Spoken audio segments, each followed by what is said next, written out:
मैं Hindustan Unilever company में operator का काम करता हूँ। मेरा घर कंपनी से 10 किलोमीटर दूर है। मेरे पास एक बाइक है जिससे मैं अपना काम घर से कंपनी और कंपनी से घर का सफ़र पूरा करता हूँ। एक दिन ऑफिस से घर जा रहा था तो रास्ते में मुझे मेरे कॉलेज जिसमें मैंने अपनी ग्रेजुएशन पूरी की थी के बाहर एक लड़की दिखाई दी जो मुझे देखकर मुस्कुरा रही थी। मैंने उसे टालते हुए घर की ओर निकल पड़ा। दूसरे दिन फिर वही लड़की मुझे उसी जगह पर दिखाई दी। वो भी मुस्कुरा रही थी और मैं भी मुस्कुराता हुआ निकल पड़ा। मुझे उसकी प्यारी सी मुस्कान से प्यार हो गया था, लेकिन कभी रुकने की कोशिश नहीं की। वो लड़की कई दिनों तक मुझे दिखी और एक दिन वो मुझे वहाँ दिखाई नहीं पड़ी। मैं बेचैन हो गया, लेकिन मैं उसके बारे में कुछ जानता नहीं था, इसलिए उसका कुछ पता भी नहीं लगा सकता था। कई दिनों तक उस लड़की को नहीं देखने से मैं बेचैन रहा। कई बार तो मैं कंपनी से जल्दी आकर उसका इंतज़ार भी करता, पर वो मुझे नहीं दिखी। एक दिन मेरे मोबाइल पर किसी अनजान नंबर से फ़ोन आया। मैंने फ़ोन उठाया तो वो लड़की बोली।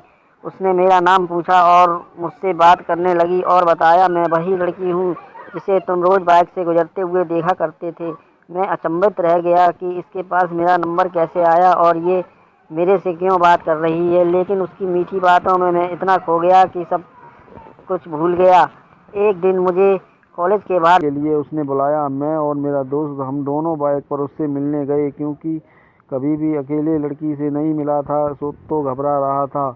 मैं और मेरा दोस्त जैसे ही कॉलेज के बाहर पहुंचे तो वहाँ वो लड़की कहीं पर भी नहीं दिखाई दी। मैंने काफ़ी फ़ोन लगाया, लेकिन फ़ोन स्विच ऑफ था। मैं घर लौट आया और घर में घुसते ही उसका फ़ोन आया तो मैं गुस्से से कहा कि तुम वहाँ पर हम तुम्हारा वहाँ पर इंतज़ार कर रहे थे और आप क्यों नहीं आई। तो उसने कहा, तुम अपने दोस्त को साथ लेकर क्यों आए थे, मुझसे अकेले मिलने आना। मैंने कहा ठीक है। अगले दिन सुबह मैंने उसका फ़ोन लगाया, लेकिन उसकी मम्मी ने फ़ोन उठाया।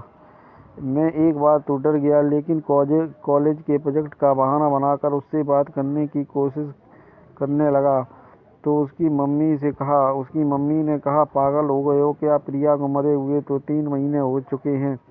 मैं हक्का बक्का रह गया और मेरे हाथों से मोबाइल छूट गया और मैं बुरी तरह से कांपने लगा। मैंने सोचा, जिस लड़की को देख रहा था और मैं जिससे बातें कर रहा था, क्या वो एक आत्मा थी?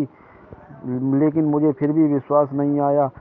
मैंने अगले दिन फिर प्रिया की मम्मी को फ़ोन लगाकर सारी घटना बताई तो उन्होंने कहा, मेरी बात पर यकीन ना हो तो मेरे घर आकर देख लो।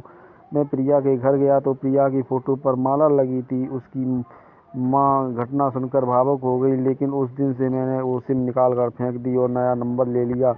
फिर कभी भी फ़ोन नहीं आया, लेकिन आज भी अनजान नंबर से अक्सर सहम जाता हूँ। मित्रों, अगर आपको ये कहानी अच्छी लगी हो तो लाइक करें, सब्सक्राइब करें।